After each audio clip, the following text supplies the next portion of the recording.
পরীক্ষার দিনই মর্মান্তিক মৃত্যু অষ্টম শ্রেণীর ছাত্র পৃথ্বীরাজের।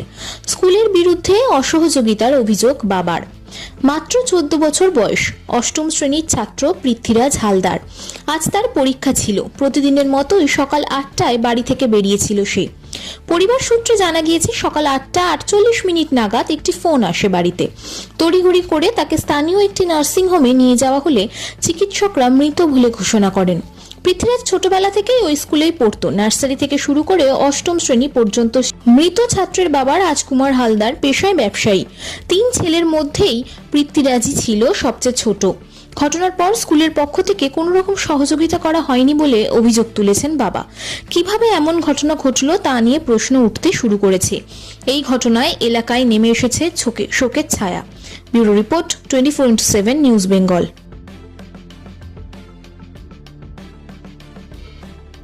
অ্যাম্বুলেন্স আছে কিনা আমি জানি না।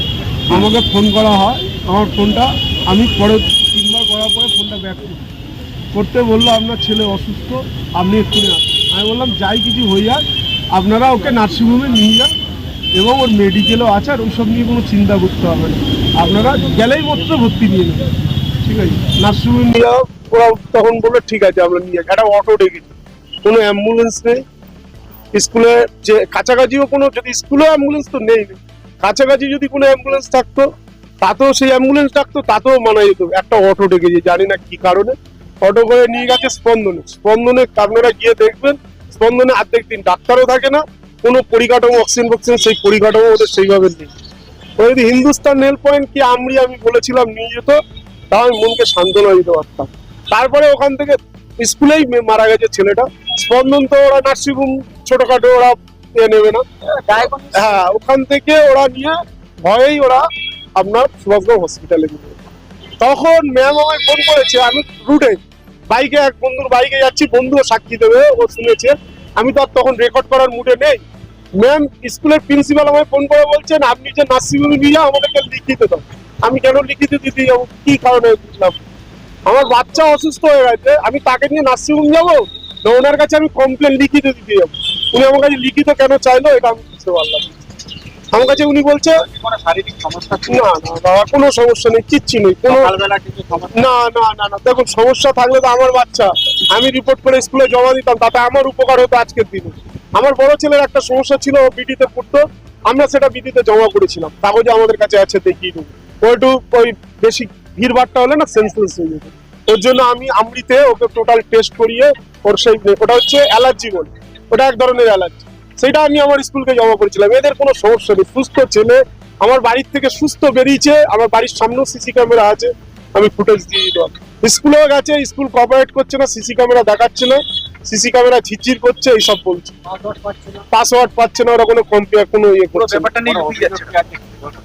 দেখুন অভিযোগ সব থেকে বড়, আজকে তো আমার যা ক্ষতি হওয়ার হয়েছে, মানে ভবিষ্যতে কারণ না ক্ষতি হোক সেটা চাই আমি। অন্য বাচ্চাদের যাতে ওই সিকিউরিটিটা ওরা দেয়, ওরা ওদের কি কর্তব্য নেই যে গার্জিয়ান না আসলে কি ওরা নার্সিংহোমে নিয়ে যাবে না? তাহলে আমরা বাচ্চা ওদের কাছে কেন পাঠালাম?